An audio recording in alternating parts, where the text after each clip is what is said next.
গল্পের শুরুতে আমরা হকাইকে তার পরিবারের সাথে সময় কাটাতে দেখি। অন্যদিকে থ্যানোসের সাথে অ্যাভেঞ্জার্স টিম তুমুল যুদ্ধ করছিল। কিন্তু থ্যানোস যখন 6টি পাথরই পেয়ে যায়, তখন সে অবশেষে তার কাজ করে ফেলে। অর্থাৎ সে তার আঙুল ফুটিয়ে এই মহাবিশ্বের অর্ধেক জনসংখ্যাকে শেষ করে দেয়। আর তাদের মধ্যে ক্লিন্ট বার্টন অর্থাৎ হকাইয়ের পরিবারও ছিল। তারাও মারা যায় এবং এখন তার পরিবারের মধ্যে সে একাই বেঁচে ছিল। প্রথমে ক্লিন্ট বার্টন কিছুই বুঝতে পারেনি যে তার পরিবার কোথায় গেল, কিন্তু যখন তার সামনে পুরো বাস্তবতা বেরিয়ে আসে, অর্থাৎ সে জানতে পারে যে থ্যানোসের কারণে তার পুরো পরিবার শেষ হয়ে গেছে, তখন সে অবশেষে সিদ্ধান্ত নেয় যে এই পৃথিবীতে যত খারাপ লোক আছে সে তাদের সবাইকে শেষ করবে। তাই সে ক্লিন্ট বার্টনের রূপ ছেড়ে এক অদ্ভুত মাস্ক পরা কিলারের রূপ নেয়। এরপর এখান থেকে দৃশ্য পরিবর্তন করে টনি স্টার্ক অর্থাৎ আয়রন ম্যান ও নেবুলা টাইটন গ্রহ থেকে তাদের স্পেসশিপে বসে পৃথিবীর উদ্দেশ্যে রওনা হয়। এই যাত্রায় তাদের মোট 22 দিন কেটে যায়। যেহেতু 22 দিন হয়ে গিয়েছিল, তাই তাদের কাছে খাবার দাবারের সমস্ত জিনিসও শেষ হয়ে গিয়েছিল, যার কারণে টনি স্টার্কের অবস্থা খারাপ থেকে খারাপের দিকে যাচ্ছিল। নেবুলা যেহেতু একটি মেশিন অর্থাৎ রোবট ছিল, তাই তার খাবার দাবার নিয়ে কোনো সমস্যা ছিল না। যত অসুবিধা ছিল সব টনিকেই মোকাবিলা করতে হচ্ছিল। তাই টনি স্টার্ক এখন পুরোপুরি সাহস হারিয়ে ফেলছিল এবং ধীরে ধীরে মরছিল। কিন্তু ঠিক সেই সময় তাদের সাথে একটি অলৌকিক ঘটনা ঘটে। তার চোখের সামনে উজ্জ্বল হয়ে আর কেউ নয়, ক্যারল আসে, অর্থাৎ সেই ক্যাপ্টেন মার্ভেল। ক্যারল যখন তাদের জাহাজটি দেখতে পায়, তখন সে তাদের সাহায্য করার জন্য এগিয়ে আসে। এরপর সে তাদের জাহাজটিকে পৃথিবীতে নিয়ে আসে, কারণ ক্যারল অর্থাৎ ক্যাপ্টেন মার্ভেলও খুবই গুরুত্বপূর্ণ এবং শক্তিশালী একটি চরিত্র। পরের দৃশ্যে আমাদের দেখানো হয় যে ইনফিনিটি স্টোন পাওয়ার পর থ্যানোস চুটকি বাজিয়েছিল। যখন সবাই ছাই হয়ে যাচ্ছিল, তখনই নিক ফিউরি তার ডিভাইস থেকে ক্যাপ্টেন মার্ভেলকে একটি বার্তা পাঠিয়েছিল।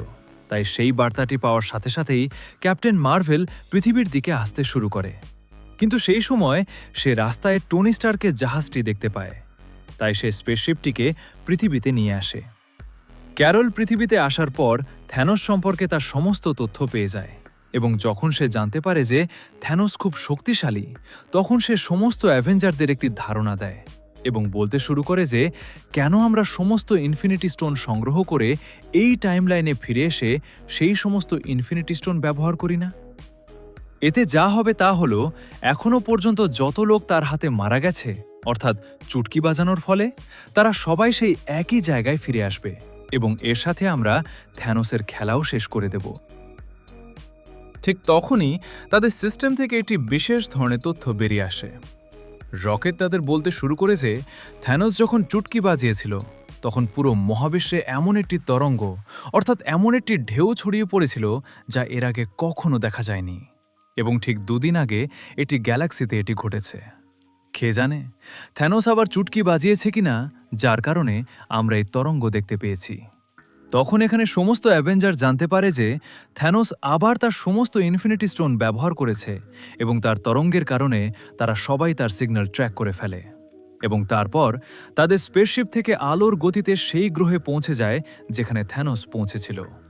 এবং এখানেই আমাদের থ্যানোসকে দেখানো হয়েছে যে এখন খুব ক্লান্ত এবং খুব দুর্বল অবস্থায় ছিল। এরপর তারা সবাই সেখানে পৌঁছে এক ঝটকায় তাকে ধরে ফেলে এবং জিজ্ঞাসা করতে শুরু করে যে সমস্ত ইনফিনিটি স্টোন কোথায়।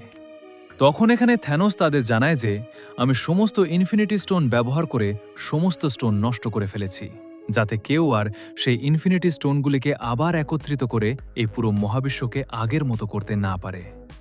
এখন এই কথার কারণে থর খুব রেগে যায়, তাই সে তার হাতুড়ি দিয়ে এক ঝটকায় থ্যানোসের গলা কেটে আলাদা করে দেয়, যার ফলে সেখানেই থ্যানোসের খেলা শেষ হয়ে যায়। যেহেতু ইনফিনিটি স্টোন তাদের কাছে ছিল না এবং এখন তাদের কাছে মৃতদের ফিরিয়ে আনার কোনো আশাও ছিল না, থ্যানোসের মৃত্যুর পর সবাই হতাশ হয়ে পড়েছিল এবং কোনো উপায় না থাকায় সবাই নিজের নিজের পথে চলে যায়। এরপর থর নরওয়ের এক জায়গায় নতুন জীবন শুরু করে। থর পুরোপুরিভাবে হতাশ হয়ে পড়েছিল, কারণ তারা থ্যানোসের কাছে হেরে গিয়েছিল এবং ইনফিনিটি স্টোনগুলোও সংগ্রহ করতে পারেনি। থর এখন পুরোপুরি অলস হয়ে গিয়েছিল। সে সবসময় নেশায় ডুবে থাকত, যার কারণে সে অনেক মোটা হয়ে গিয়েছিল। অন্যদিকে হাল্ক তার ব্রুস ব্যানার এবং হাল্কের শরীরের উপর কয়েক বছর ধরে কঠোর পরিশ্রম করে দুই শরীরকে একত্রিত করে ফেলেছিল। এর ফলে সে অবশেষে প্রফেসর হাল্কে পরিণত হয়, যেখানে হাল্কের শক্তির সাথে ব্রুস ব্যানারের প্রতিভাবান মস্তিষ্কও ছিল। অন্যদিকে আমরা দেখি যে ক্যাপ্টেন আমেরিকা একটি দল তৈরি করেছিল, যেখানে সে সকল জীবিতদের শেখাতো যে চলে যাওয়া সময়ের উপর নয়, বরং আমাদের ভবিষ্যতের উপর মনোযোগ দিতে হবে। জীবনকে কিভাবে আরও ভালো করা যায় এই বিষয়ে সে অনেক আলোচনা করত। টনি স্টার্ক অর্থাৎ আয়রন ম্যান তার সহকারী পেপার পটের সাথে বিয়ে করেছিল এবং তাদের একটি মেয়েও ছিল। টনি এখানে তার পরিবারের সাথে বেশ ভালো জীবন কাটাচ্ছিল, যার এখন বিশ্বের সাথে কোনো সম্পর্ক ছিল না। এরপর পুরো দৃশ্যটি 5 বছর এগিয়ে যায়।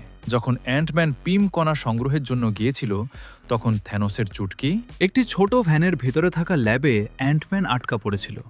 কিন্তু ল্যাবের ভেতরে একটি ইঁদুর থাকায় মেশিনটি আবার চালু হয় এবং অ্যান্টম্যান অর্থাৎ স্কট ল্যাং আবার আমাদের পৃথিবীতে ফিরে আসে। অ্যান্টম্যান যে জগতে গিয়েছিল সেই জগৎটা আমাদের থেকে সম্পূর্ণ আলাদা ছিল। সেখানকার মাত্রা ও সময় এখানকার থেকে একেবারেই ভিন্ন ছিল। সেখানে 5 ঘন্টা কাটানো মানে আমাদের পৃথিবীতে 5 বছর পার হয়ে যাওয়া। থ্যানোসের অর্ধেক জনসংখ্যা ধ্বংস করার ঘটনা ঘটার পর 5 বছর পেরিয়ে গিয়েছিল, কিন্তু সেই মাত্রায় মাত্র 5 ঘন্টাই কেটেছিল। স্কট যখন সেই জগতের 5 ঘন্টা কাটিয়ে তার নিজের পৃথিবীতে ফিরে আসে, তখন সে দেখে যে সবকিছু বদলে গেছে এবং তার মেয়েও 5 বছর বড় হয়ে গেছে। এই পুরো পরিস্থিতি জানার পর স্কট তার বন্ধুদের অর্থাৎ অ্যাভেঞ্জারদের কাছে যায়।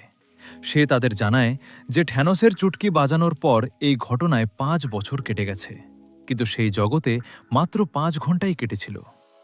স্কট তখন ক্যাপ্টেন আমেরিকাকে বোঝাতে শুরু করে যে যদি আমরা পিম পার্টিকেল এবং সেই জগৎটাকে ব্যবহার করতে শিখি, তাহলে আমরা 5 বছর পেছনে গিয়ে সমস্ত ঘটনা এবং ভুলগুলো ঠিক করতে পারব।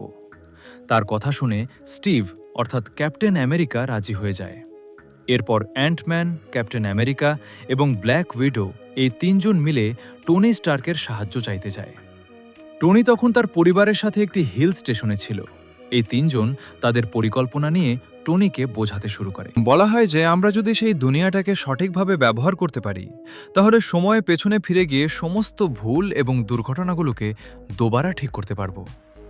আর টনি স্টার্ক তো আগে থেকেই জানতো যে এই কাজে প্রচুর পরিমাণে বিপদ রয়েছে এবং সে যদি এই কাজটা করেও ফেলে, তাও তার পরিবার বিপদে পড়তে পারে। ঠিক এই কারণেই টনি স্টার্ক তাদের সাথে এই কাজটা করতে পরিষ্কারভাবে মানা করে দেয়, যার ফলে তারা সবাই বেশ হতাশ হয়ে সেখান থেকে চলে যায়। এখন যেহেতু টনি তাদের সাহায্য করতে মানা করে দিয়েছিল, তাই তারা সবাই এখন দ্বিতীয় একটি পরিকল্পনা বেছে নেয়, অর্থাৎ তারা সবাই এবার সরাসরি হাল্কের কাছে যায়, যে কিনা এখন আর শুধু সাধারণ হাল্ক ছিল না, বরং প্রফেসর হাল্ক হয়ে উঠেছিল। এখানে যেহেতু ব্রুস ব্যানারের বুদ্ধি আকাশ ছোঁয়া তীক্ষ্ণ ছিল, তাই সে তাদের সাহায্য করার জন্য রাজি হয়ে যায় এবং তারা এখানে একটি টাইম মেশিনও বানিয়ে ফেলে।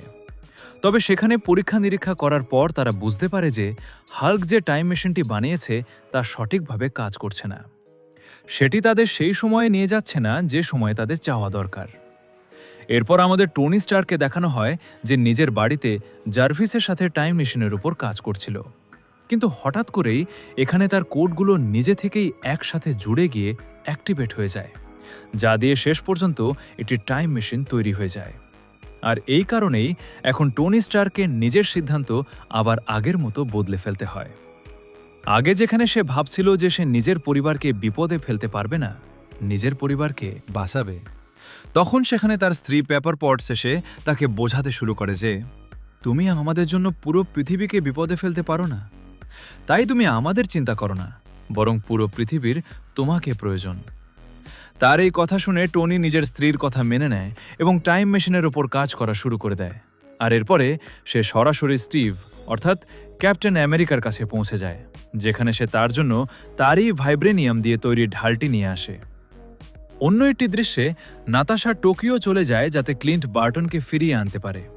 সে তাকে বোঝাতে শুরু করে যে একটা মুখোশ পরে এসে মানুষকে এভাবে মেরে ফেলা তোমাকে শান্তি দিতে পারে না। তুমি শান্তি তখনই পেতে পারো যখন তোমার নিজের পরিবার তোমার চোখের সামনে থাকবে, আর এই কাজে আমরা তোমাকে সাহায্য করতে পারি। এরপর রকেট এবং হাল্ক নরওয়ে চলে যায়। সেখানে পৌঁছে তারা দেখে যে থর অবস্থা খুবই খারাপ।